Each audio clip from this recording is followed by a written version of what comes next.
Rekomendasi novel dengan tema time travel terbaik yang aku temukan di penghujung tahun 2025.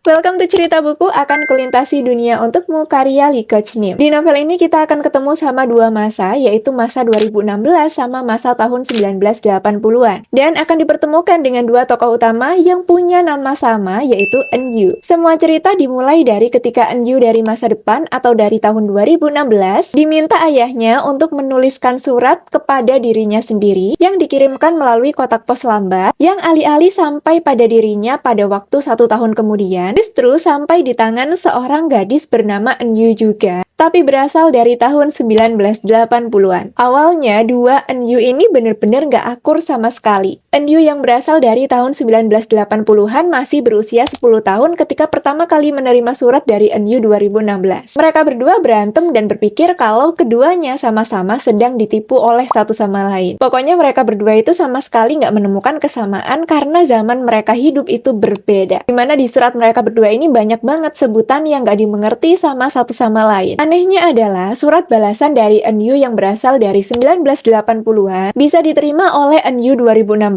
hanya dalam kurun waktu 1-2 minggu. Tapi Eun-yu dari masa lalu harus menunggu sekitar 1 tahun untuk menerima surat balasan dari Eun-yu 2016. Jadi selama dua Eun-yu ini surat menyurat, Eun-yu yang berasal dari masa lalu tumbuh dewasa lebih cepat dibandingkan dengan Eun-yu yang berasal dari masa depan. Di surat inilah mereka bertukar cerita tentang kehidupan masing-masing. Eun-yu yang berasal dari 2016 punya kebingungan siapa ibu kandungnya dan nggak pernah dapat perhatian sedikit pun dari sang ayah, terlebih ketika ayahnya akan menikah kembali. Lain halnya dengan Eun-yu yang berasal dari masa lalu yang punya keluarga normal. Tapi rupanya Eun-yu dari masa lalu juga menghadapi masalah yang nggak ringan. Dia selalu dibanding-bandingkan dengan kakaknya yang lebih cantik, lebih pintar, lebih populer, sampai nggak mendapatkan kasih sayang yang sama seperti kakaknya. Dua Eun-yu saling menasihati untuk satu sama lain. Sementara Eun-yu dari 2016 masih remaja dan ingin kabur dari rumah, Eun-yu di masa lalu terus bertumbuh menjadi gadis dewasa, yang pada akhirnya bertekad untuk membantu Eun-yu dari masa depan untuk mencari ibunya di masa lalu. Nggak disangka-sangka kalau pencarian inilah yang akhirnya mengubah hidup semua orang. Novel ini awalnya bikin aku ketawa-ketawa sendiri, karena banyak banget tingkah lucu dari Eun-yu di masa lalu maupun Eun-yu di masa depan. Tapi ketika membaca akhirnya, aku bener-bener dibikin nangis sejadi-jadinya. Pokoknya kalau kalian ketemu sama duo Eun-yu ini, kalian dijamin bakalan suka banget sama karakter mereka berdua. Nah, siapakah kira-kira ibu dari Eun-yu 2016? Dan ketika dua Eun-yu ini merencanakan untuk bertemu di masa depan, apakah mereka berhasil? Dan mengapa rahasia tentang ibu kandung Eun-yu disembunyikan oleh ayah dan keluarganya? Semua jawabannya bisa kalian temukan di buku Akan Kulintasi Dunia Untukmu karya Lee Coach Nim.